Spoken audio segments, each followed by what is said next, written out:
Balik po tayo dito sa Barangay Ibaba sa Malabon kung saan dito nga po naganap yung isang malagim na krimen kaninang madaling araw. Ngayon kasama po natin si Senior Superintendent Severino Abad Jr. Siya po ang hepe ng pulisya dito sa Malabon. Sir, pakikwento mo nga. So, posibleng dito ho talaga dumaan yung mga suspect? Yes. Ito nga. Ito yung dito. Kung napansin mo, may yung bakod dyan, ano? From there, dito sila ngayon umakyat.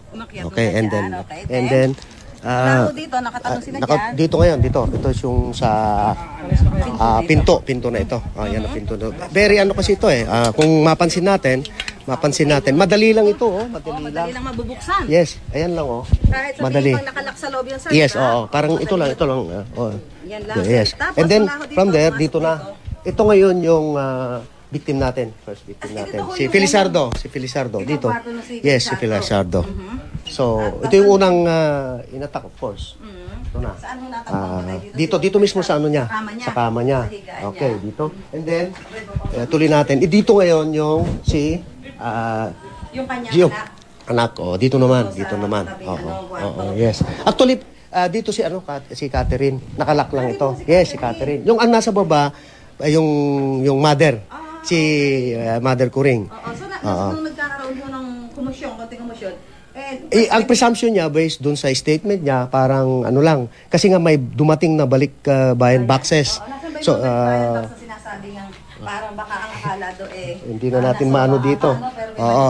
So na yun na nga yung parang may narinig siya base sa statement niya nakita niyang tulog na yung yung mag-ama yung niya 11. Then 2 parang ma-recall na niya na yung narinig niyang ingay o parang uy parang ganon between 2 to 3 p.m. So yun ang namin na yun nangyari yung yung pagpaslang. Yung gumawa ho nitong krimen higit sa 2 tao. Of course, higit sa 2.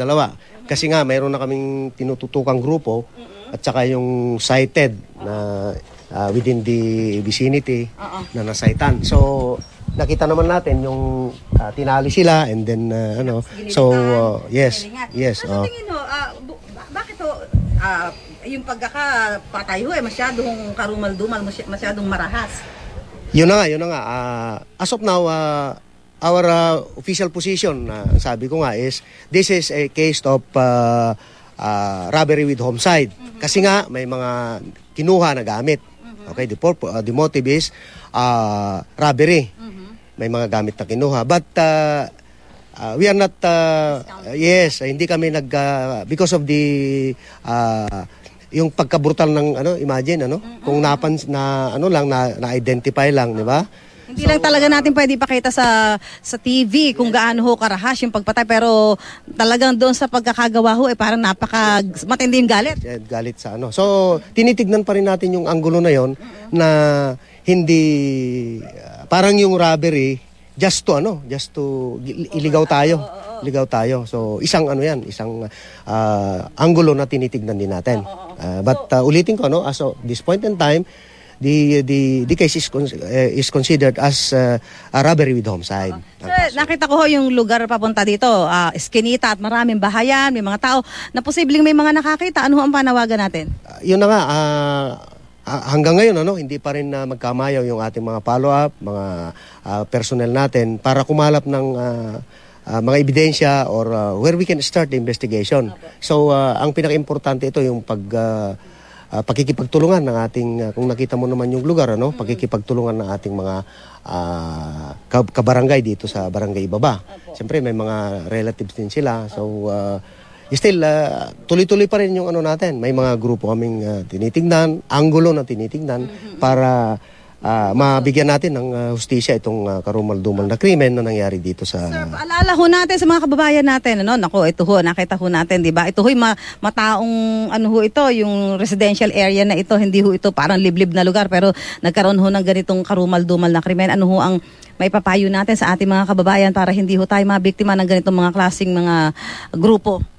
Ito nga, yung security ng bahay natin, di ba? Kung mapansin mo, yung pinto sa amin naman kung nakita mo yung mga patrolya na pips natin nandun sa highway hindi naman natin mapapasok itong mga ganitong lugar. Nakita mo naman kung ano. So, sa ating mga kababayan dito, yung they start from themselves na i-secure, i-secure nila yung siguro nila property nila, yung vicinity nila para hindi mangyari na ganito. Okay, maraming salamat. Si Senior Superintendent Severino Abad, siya po ang hepe ng pulisya ng Malabon City.